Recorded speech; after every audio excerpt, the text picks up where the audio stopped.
evening, good evening, good evening, good evening, and welcome to another experience of The African Speaks. I am Jay the African, the producer, director, the writer, the researcher. I put it together. Tonight we're back into, if you spent the last week with us, last week was Wisdom Week, and it was a great week.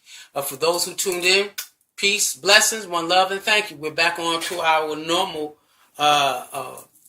business schedule.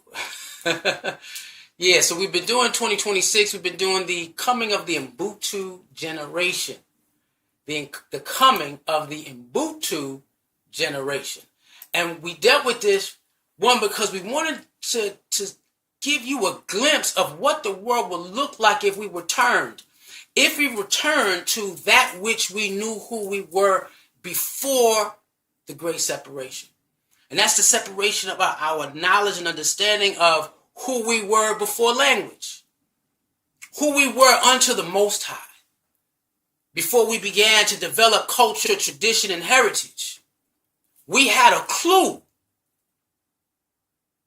of our identity, our divine existence. And so in this space, we said, hey, let's get back to that.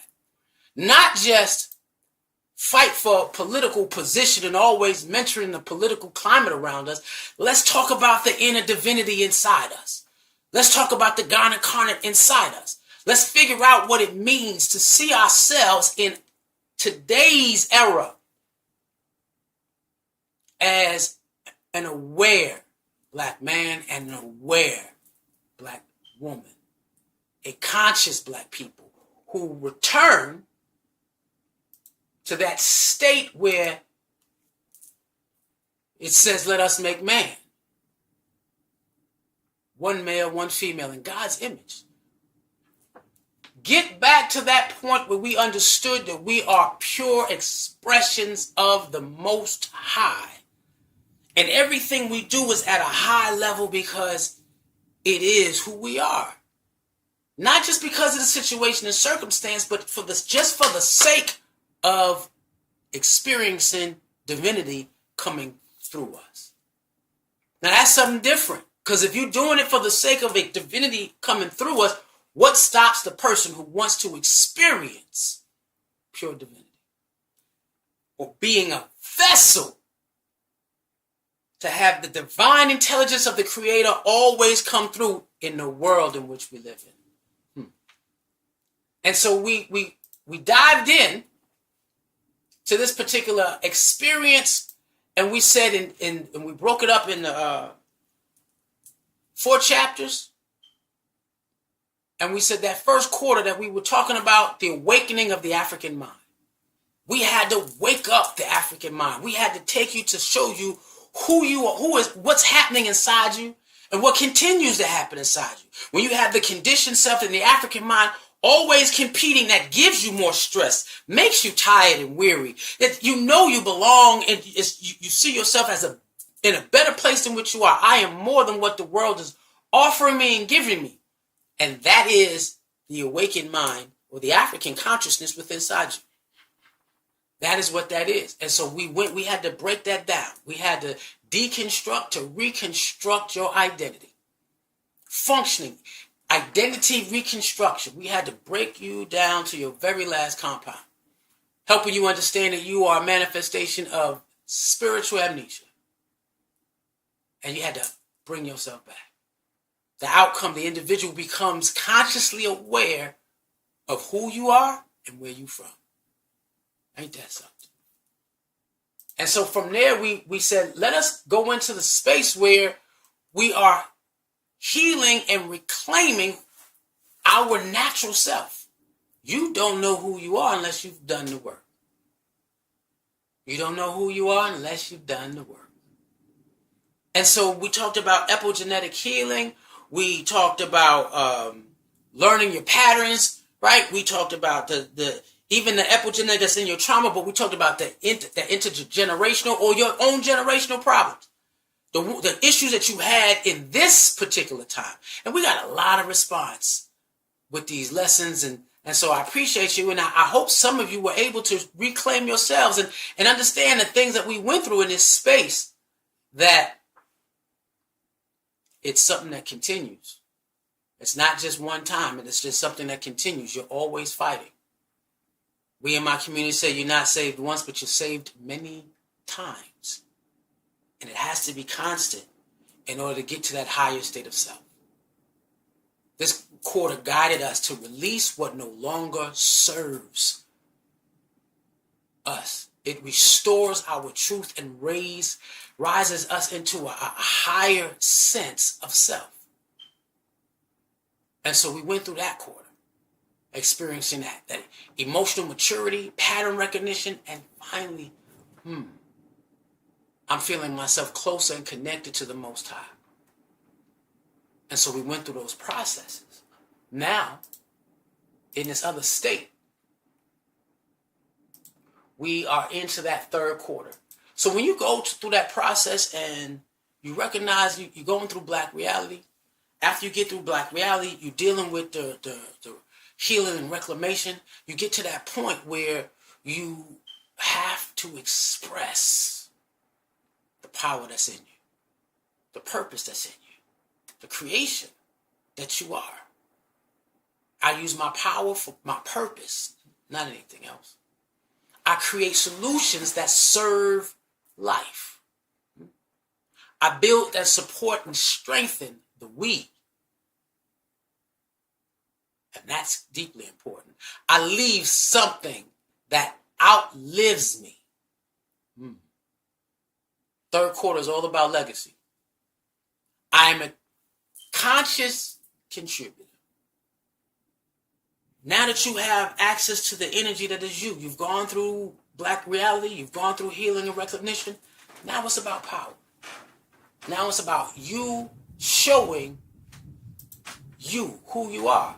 And we said, we started off with harmony within, talking about the difference between power and force, using your power to influence versus coercion,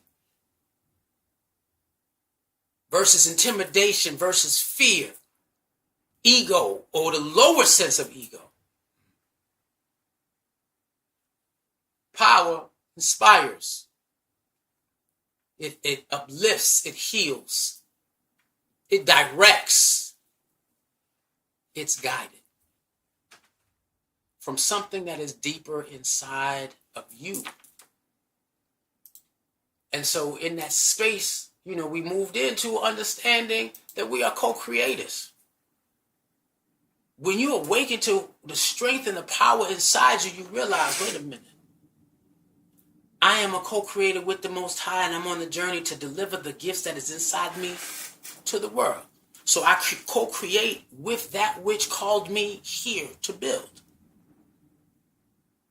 And that's the process of connecting. That's the process of fulfilling Ubuntu, because we say I am because we are. And all we do sometimes is just live. It's more than just living in the culture and the tradition and the heritage of what we are. You have to build in that awareness, from that awareness. If you're not building from that awareness, you need to go back through those processes until you figure out what's the purpose that God has given you to do and to submit.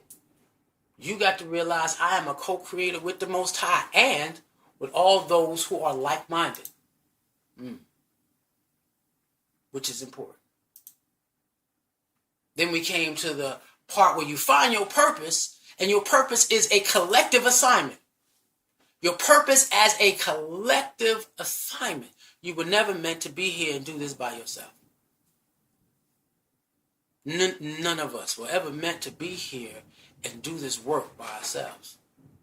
And the hardest thing, even in, and I can attest to it, they said, you want to, experience God, try working with black people. Because not only do you have flaws, but we have flaws, but we still searching and fighting for a greater good. And what should outweigh anything? Purpose as a collective assignment should outweigh anything that you may believe that you're experiencing or going through. If you are truly called to that purpose. and that's that question. And so once you get there, we get to this point in our session of the coming of the Ubuntu generation to being the reliable self. You're like, excuse me? Yeah. The reliable self. That's discipline, consistency, and becoming someone we as a whole can build with. It don't matter what you, I know that some of the hardest things in my community to go through is have a beef with somebody. That's real. I'm not even going to sugarcoat that. Have a beef with somebody and still build.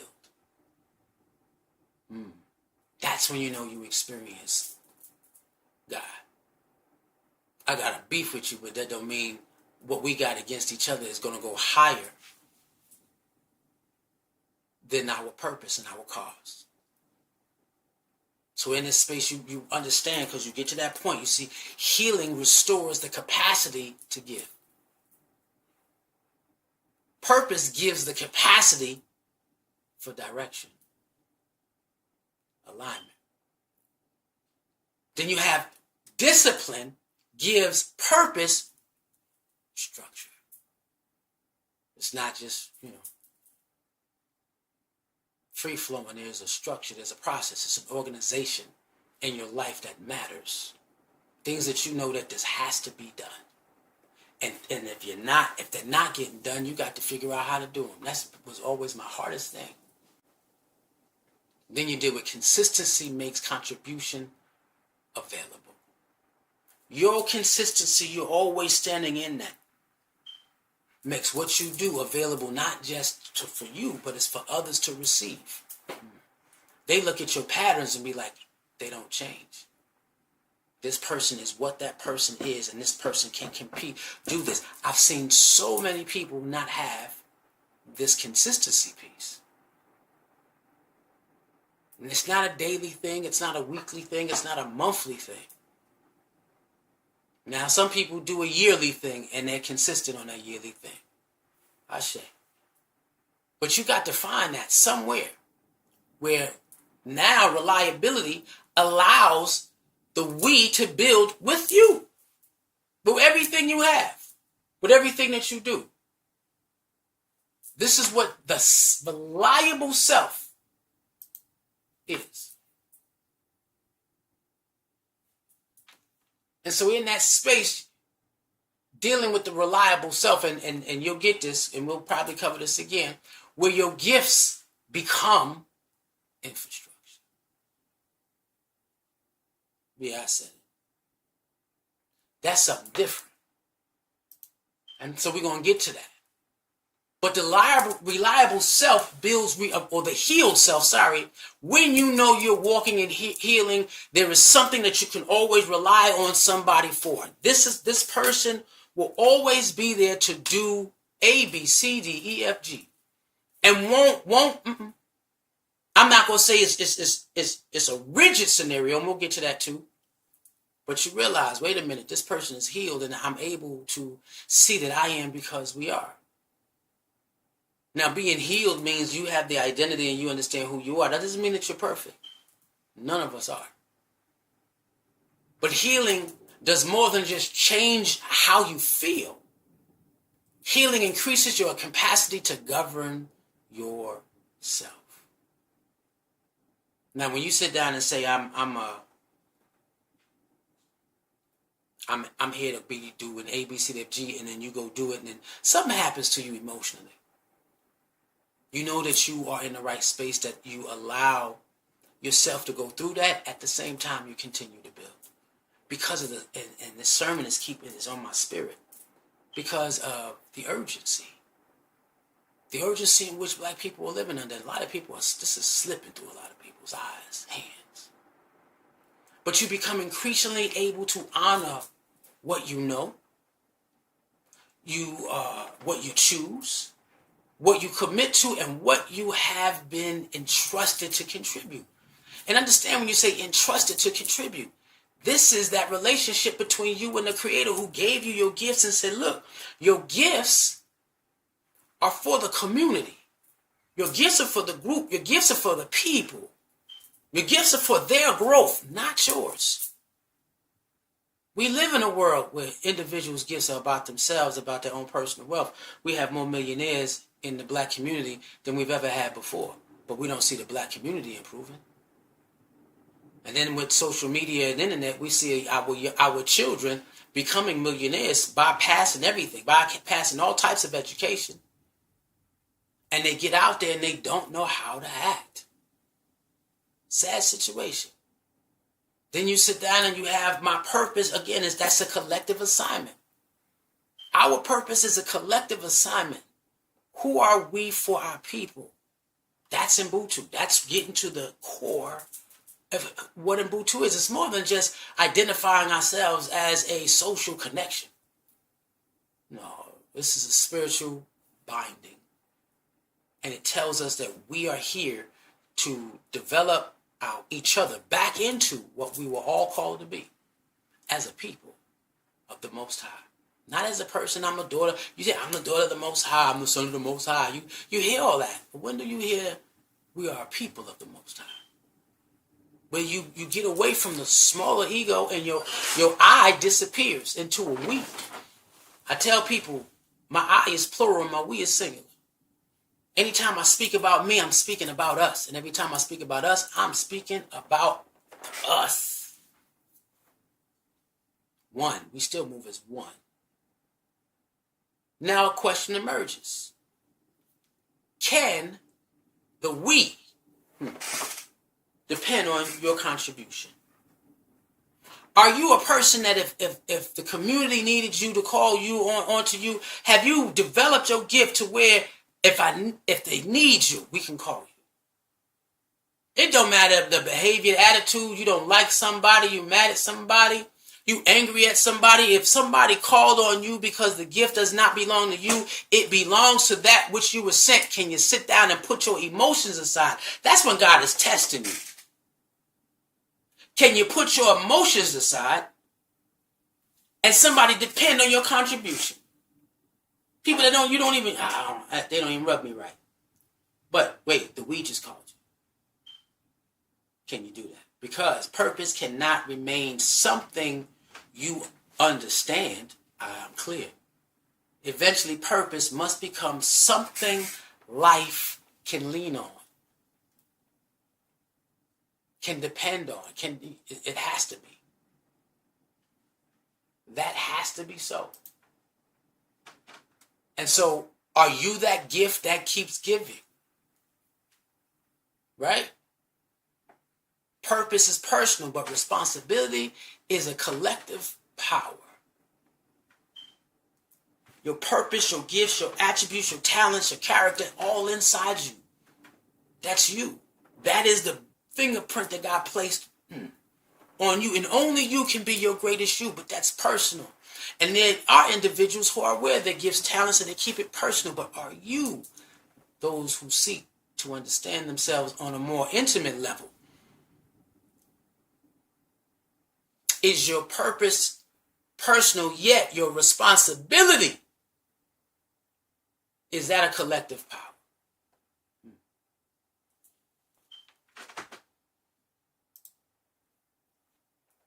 Now we get to that, say, reliability, my responsibility, my connections. Is your reliability, can the we rely on you?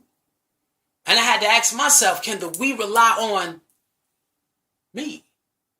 If I see myself as the we, I said my I is plural, my we is singular. If I see myself as the we, absolutely, give me a call, and I will work it into what my assignment is in my schedule. I always do my best. Reliability is developed capacity to make your contribution consistently available to yourself and others. What? Can I always be my best me when I can be my best me? Yeah. It is the growing alignment between your understanding, your choice, your commitment to whatever you're doing, and your repeated practice. is what others can depend on. You got to be able to give it.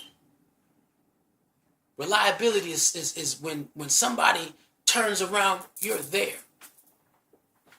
When you're not around, when nobody's watching you, can you still continue to move forward in what your assignment is? And that's key. Some people can only do it when the spotlight is on. But when the spotlight is not on, are you still striving to make sure that your purpose, your gift, becomes infrastructure? I'm going to say this through the whole thing because we got a slide that talks about that. But I'm going to continue. Does your purpose become infrastructure, something that the we can lean on? When people look up and see, hey, are you still doing? Yes. Wow, you've been doing it for how long? Wow. Without support,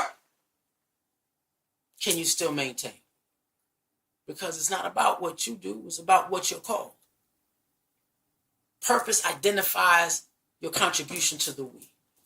Your discipline organizes that contribution, right? Your consistency makes that contribution available. Reliability makes that contribution dependable. Then you build something that lasts forever.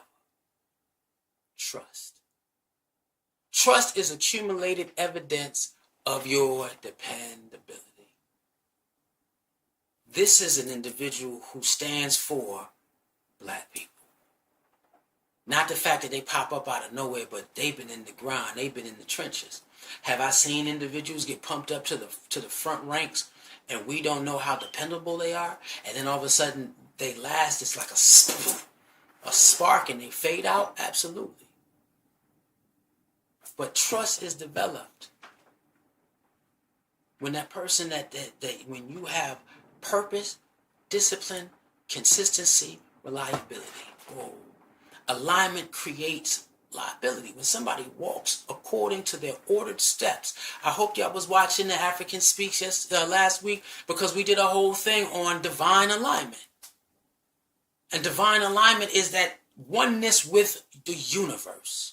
Where everything you move and you have your total being. You move, live, and have your total being within the Most High. And that divine alignment follows you. You cut on a song and it inspires you. You turn around and somebody smiles at you. Divine alignment. A baby sees it and laughs. You're in divine alignment with life. Yeah. When you're aligned and you continue to stay aligned and you move in that alignment, you develop trust. Reliability builds trust. Trust builds the we.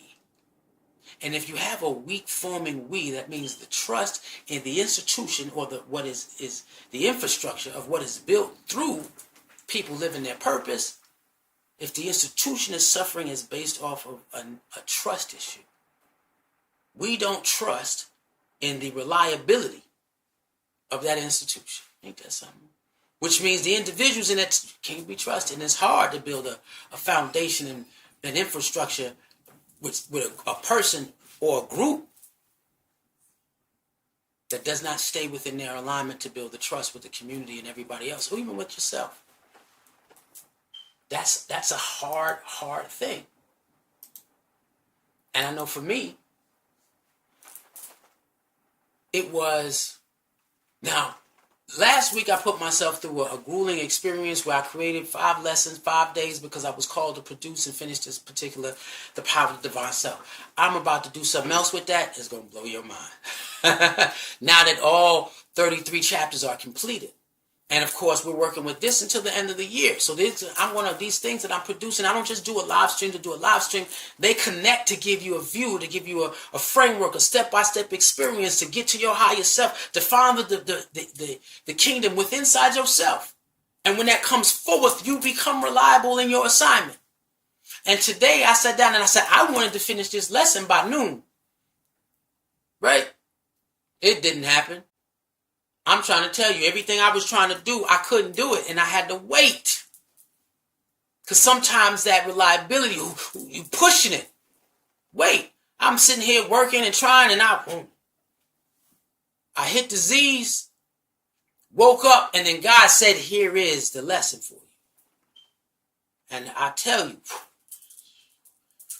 and when it comes, because sometimes it comes and goes, when the Spirit comes to produce, you got to roll with that Spirit. You got to roll in it. You cannot let that thing go. You got to fly with it.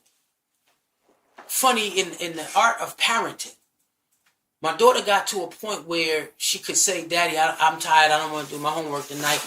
I just want to eat dinner and go to bed. Hey, princess, do you know what it means to get up ahead of time to finish your homework? Yes. Do you know what it means to make sure you get your clothes ready to go to school and get out on time? Yes. You know what it means to make sure you got breakfast and everything too? Yeah. And get to school, and I don't want you walking in that classroom without the homework done. If you walk in that classroom without that homework done, I'm upset with you. So now, when it's time for you to press that button, do it with the Spirit and the power of the Most High what's inside yourself. Do it with that energy inside yourself. You'll be able to make your deadlines. And that's where we are. And so you got to continue to do certain things. Why? Because after a while, having your gift is different from developing your gift. You realize that I got a gift, but I got to develop it. So that energy hits you. God's hit you. You already got a vision of who you are and what you're capable of. Developing that gift is different from making that gift a consistent availability. You got to be always on. Always on. And when you're not, that's okay. Give it some time. Inhale, breathe. We're going to talk about that soon. And making your gift consistently available changes its relationship to the collective. This is what I need from you. We need you to always be reliable. The aware mind or the awakened mind understands that their gift, their talents, their attributes, their character, their connection to the Most High is not for their own sake of development in terms of personal success. Your personal success should be tied to the collective. That's when you understand, are you a people of the Most High? When you sit down and claim I'm the daughter of the Most High, but then I'm looking at places on people's digital footprints, social media footprints. You can tell who, because you go through that process. Like, okay, I see you're using your talent to feed yourself. Who are you healing in that process? So now have you built infrastructure? Teachers build infrastructure. Teachers develop wisdom within our children. And they're there every morning. Whether you like the school system or not, you have individuals who became reliable, that they will be there. Parents develop consistent patience, consistent presence, consistent love, consistent care. That's infrastructure. That's infrastructure. And the we can rely on that. Elders in their wisdom, they become a part of a community's memory, and they're always giving that. As an elder, if I'm getting there. I'm not there yet. I'm not considered an elder just yet. Somebody might call me an OG. I take that. Take that. All day. But an elder, if you have to have that opportunity where you're sharing the gifts inside you with that younger generation. Our youth are crazy because our elders have not decided the infrastructure to put together so that there's somebody always you can go to. There was a brother,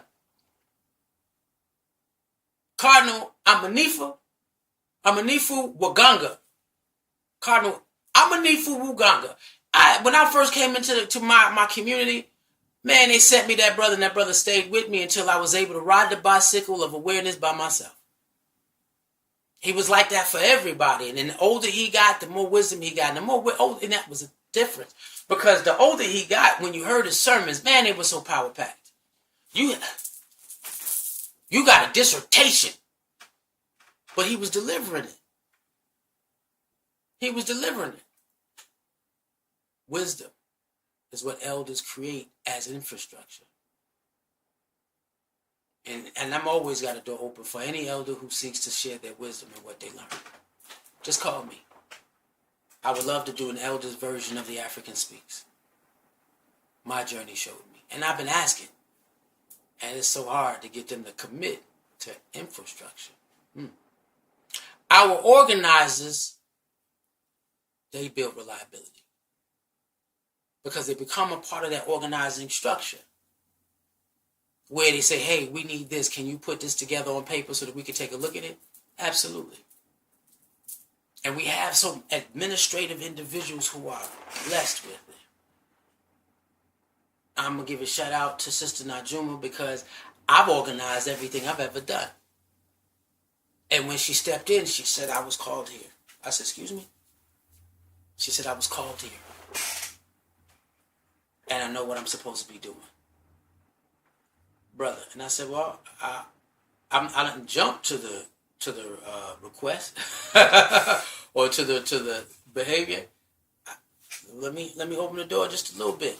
And when I opened the door a little bit, the individual she kicked the door in and said, okay, brother, you got, and was trying to set up and not realizing it's been so many years that I sat down and have a document papers of everything that I've done for World of Akeeland. And I said, oh, I already have that. Oh, I have that too. And she said, what? Brother, did you make me recreate the wheel? And that was funny. That was real funny. But I did. I did. Hopefully she may be or may not be watching.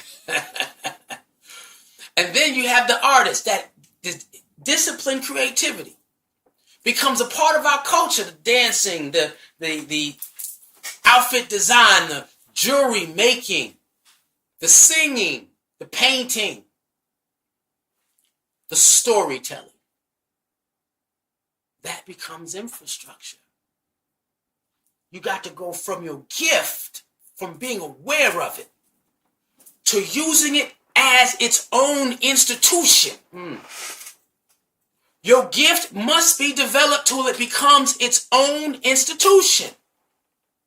And so you can have an institution, but we're supposed to be institutions within the institutions.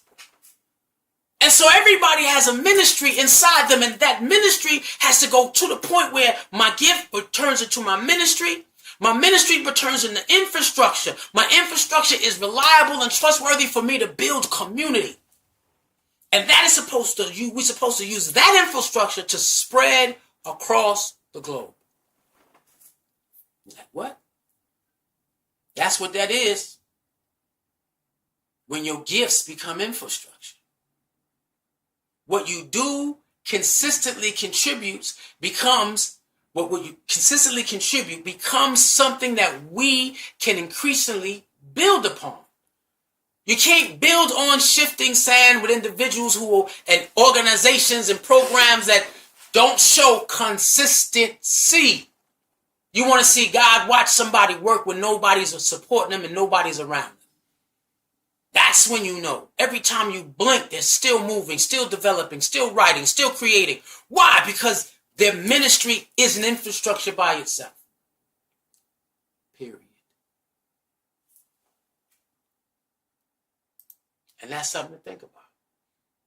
Because when you become infrastructure, that trust that you have inside that community, that trust allows us to build together. I'm in a process this particular season that we're reaching out to a lot of different other organizations. We already connected with the Friends of the Congo and did some great work, and we're about to release that great work, and we're going to continue that great work as we invite them back. And then we got projects where we're doing with schools in the motherland. Invite them back. This is who we are, and this is what we do. So that trust allows us to sit down and say, yo, yeah, I can depend on you. I can lean on you. That's real. It's funny in this space, I understood where I was coming from. When it says the first one, you said you would come and you came. You accepted responsibility, you fulfilled it. You said you would prepare it, you prepared. You said in encountering a change, yeah, you communicated. You didn't run, you didn't move, you didn't break. You made a commitment, you honored in my own family, my personal family, where I may have issues with my brothers and sisters. When my mom was still here in the physical realm before she transitioned, she would come to me and she would say, "Hey, did you call him? Yeah, what did he say? Well, you know he not." One brother would be like, "You know he ain't gonna do nothing. He ain't gonna do this. He ain't gonna do that." Another brother said, "Yeah, I called him. I bet you he said no. He said he'll build here. He said he'll build it. He said he'll create it. He'll start it. He'll develop it. If he says," and my mother was always, "If he said yes, then leave him alone. You ain't got to go back and keep checking on him. No micromanaging." Is your gift so well developed that it became its own infrastructure and you don't need to be micromanaged? Because that means if somebody calls on you and say, "Hey, can we get this done with you?" Yes. And you actually do what it takes to get it done. Organizations can safely include your contributions in their plan. Now, I do have, I'll be honest. If I look at the organization that is asking for some support and realize that they're not trustworthy, no, I don't do that. Because then that will reflect on me if they drop the ball. And I've seen that happen this year already. A couple of times. Not cool. Reliability turns individuals' purpose into a collective capacity where we can all hold it. You can all hold it. When I'm in the business world, hey, I need support. I got you. And it makes us better as a whole. It's how we build community. Why black folk can't support or help one another? Because you haven't built reliability and infrastructure. It's not that we can't support each other. We don't stay consistent enough to build the trust. So when nobody's watching, who inspires you? When nobody's watching, who encourages you? When nobody's watching, are you dependable? When nobody's watching, are you still being creative and developing? What do you do when nobody's looking at you? Is that internal spark of alignment within you with the Creator here? Are you fueled from inside? Not what happens externally, but what happens internally. And that is the question. That's what will determine that scenario. And we always know. Why? Because we are the science of the Most High. The science of becoming dependent. We are the steam of the Most High. We are God's science. We're God's technology. God's engineering, artwork, and mathematics. Everything that we do should lead to the experience of the Most High in the physical realm coming through us. Are your thought process is focused on disappearing, making your I plural and your we singular? When you're interacting with somebody who's seeking to have this experience, are you yielding them to the we experience versus the I experience? It's just you. I know I would make moves when I feel individuals like, you're not going to let me maintain and sustain my focus on disappearing into the collective consciousness. I got to make some moves. I don't distance myself. I create things that allow me to sit down and say, no, we can still hang. Why? Because you are an expression of God as well. And so I'm going to allow my energy with you to continue to pull you.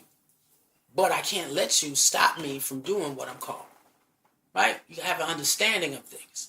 And then you have that internal processing, that technology where I'm going to control my emotions, and I'm going to always collectively network in one form or another. If I'm helping you heal, develop, if I'm helping you grow, that's the technology of God inside you. Your engineering, you're sacred engineering. You have the ability to create and structure anything that your gifts can allow you to do.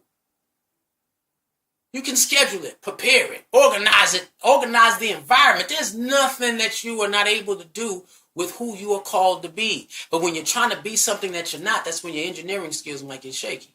You are the expression of God. You are God artwork. As everything comes through you, whatever you do is the expression of the Most High. Period. Now you can sit down and give a weak version of your artwork, which is the creativity that's in you. Or you can sit down and show your God swag in everything that you touch. That's your fingerprint.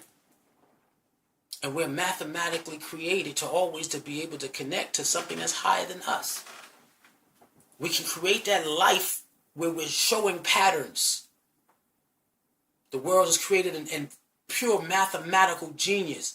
Patterns. You see it all the way around you. You can create that life pattern that allow you to exist at your highest capability. And that's important. How you see yourself. Are you the esteem of God? Are you? And that's the question. Do you see yourself as God's science? The Most High's technology, engineering, artwork, and mathematics. We say that the black man and the black woman is the most sophisticated piece of machinery walking the planet when you're aligned.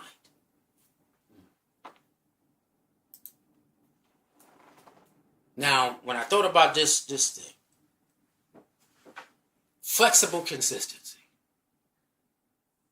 This is, they said, you can't pour from an empty cup. Flexible consistency. Aligning your highest discipline requires awareness. You got to be aware. Okay, wait a minute. I hadn't eaten today. I'm feeling weak and slow. I need sleep. I need meditation. I need prayer. I need praise. Being able to know how to continue at your highest state. That's important. That is the lesson of balance that I'm still learning. Because I will go hard and not understand why I stop going hard. It is because I need to re-energize, re-engage. But that's the thing, it's hard for me to stop moving. I believe in this and what we're doing so much. And I had a brother say, hey, brother, we need you around longer because with what you're doing, nobody's doing this.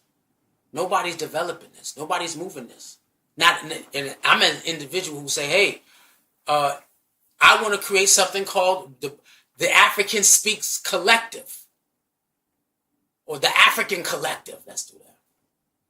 Where it is a dialogue. It is a conversation of wisdom and understanding of multiple generations and ages, but you got to get individuals to believe in themselves and their gift that it belongs to more than just you. That's the hard part. It ain't about development of you. Well, if I get down, how much, do I get props? We get props. Because we're giving out the information that belongs to the community, the collective. But you got to make adjustments. I'm a stickler about the shows that I put on and what I produce and the quality in which they look like and how to enhance and improve those qualities. But sometimes I got to make a shift. Sometimes, and I try to give consistency as much as possible. But sometimes, hey, I got to be flexible, right? Reality is consistent. Reliability is consistency of purpose, not a rigid of method. This is how you got to do it. You can't change. I sit down, I start hearing people. Somebody came to me with that the other day. 3 people. Trying to sit down and understand that I'm consistent in what I do, how I produce, how I deliver it. And now you want me to change. Oh, I said, I can do it your way, but your way has been a way that has been rigid the whole 40 years of us being in, 50 years in Atlanta, and it doesn't do anything. It doesn't work anymore. So be flexible with how you process and how you move forward. Brother had to tell me, he said, you're doing what everybody can. And so a lot of people don't like that. How do they fit in what's new? I said, well, you have to ask me to be there, for me to help you. Now, if you want some of what I have, I will willingly give it. Without a problem, because what I do belongs to the collective. Not to me. And and I was just told, don't be a gatekeeper of wisdom or awareness. Don't people have to wait to have a massive gathering to share information. When I'm gone, all of this will be accessible to whoever the creator just says, I'm going to send you this way. And so we got to get flexible with how we give what we do so that we don't burn out. You got to schedule, meet the moment, strategy, increase effectiveness. You always change. You got to remove unnecessary friction.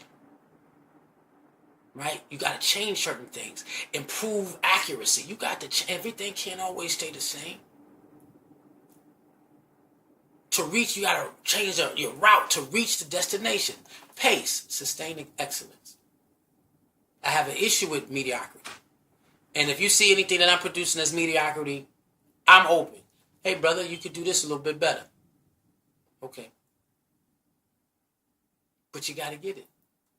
Flexible consistency. Ooh. Be ready for change. Be ready for growth. Give people excellence every time, but it doesn't have to be the same way every time. And that's what we have to allow ourselves. Sometimes you got to adjust the method to stay on purpose and keep building. That's okay. We need reliability from each other. Black excellence is flexible consistency. We deserve that from each other, with each other, for each other, on behalf of the assignments the Creator put upon us. We have to. And in that space, you understand recovery is a part of reliability. Being able to have flexible consistency, being able to move, but you also got to be able to recover. Ain't nothing like building and building and building, and then you cannot recover to return. I did too much. I can't do no more. And then all of a sudden your liability becomes shaky. Take time to breathe. And I think that's what was today for me was. I'm up washing clothes for kids and trying to get things organized, and I outlined the lesson and didn't get to bed till late and jumped up to work, and I said, I was trying to continue forcing through time with you're just gonna work today. Breathe. Eat. Rehydrate. When the time comes, 4 o'clock hit, and then all of a sudden, recovery was there. Yeah, I had someone who saw me with the ability to create an entire lesson in 30 minutes.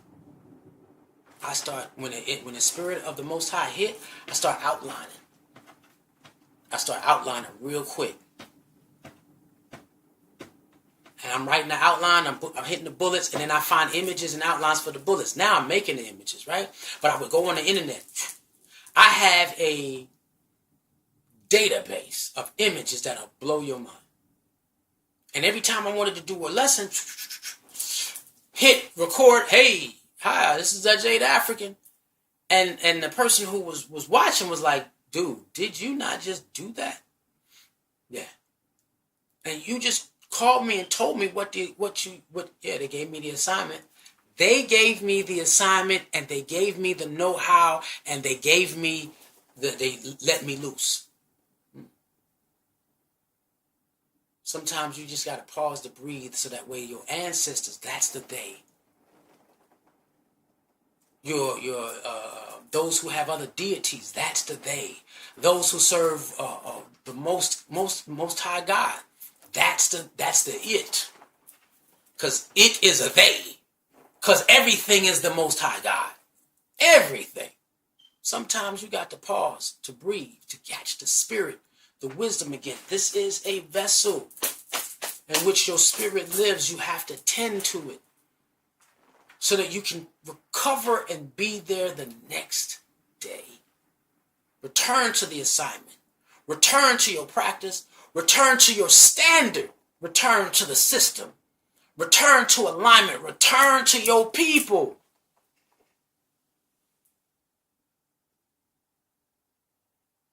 You can find a way to be knocked off the path. What matters is that you return. And you reconnect with those who are building with you. And I know there was some time in situations where I said, yo, I need a day.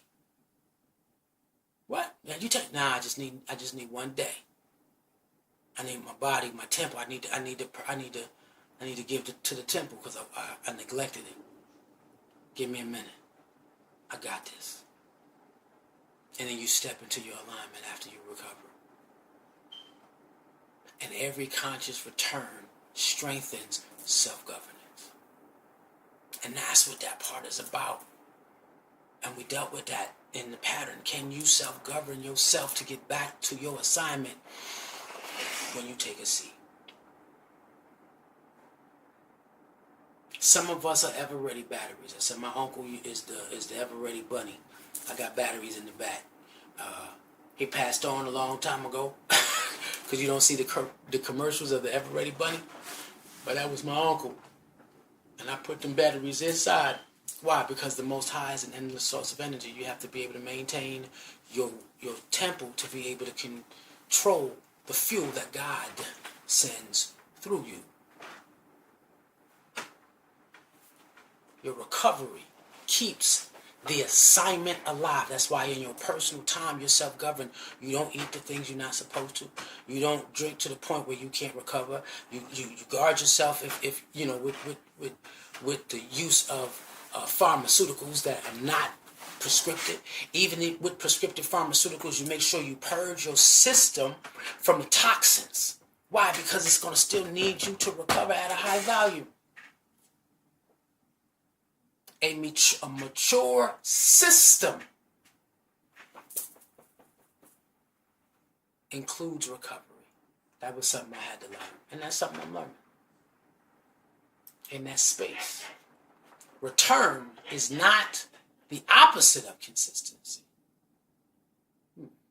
Return is one of the skills that makes consistency possible.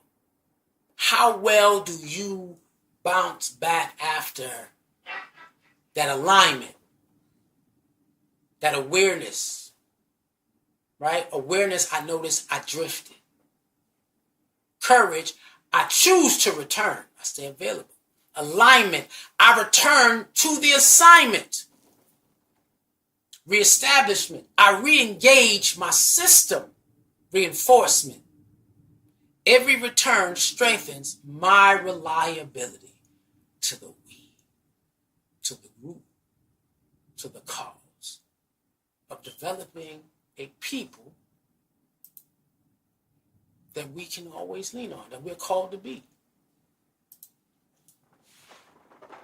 I am someone the we can build with.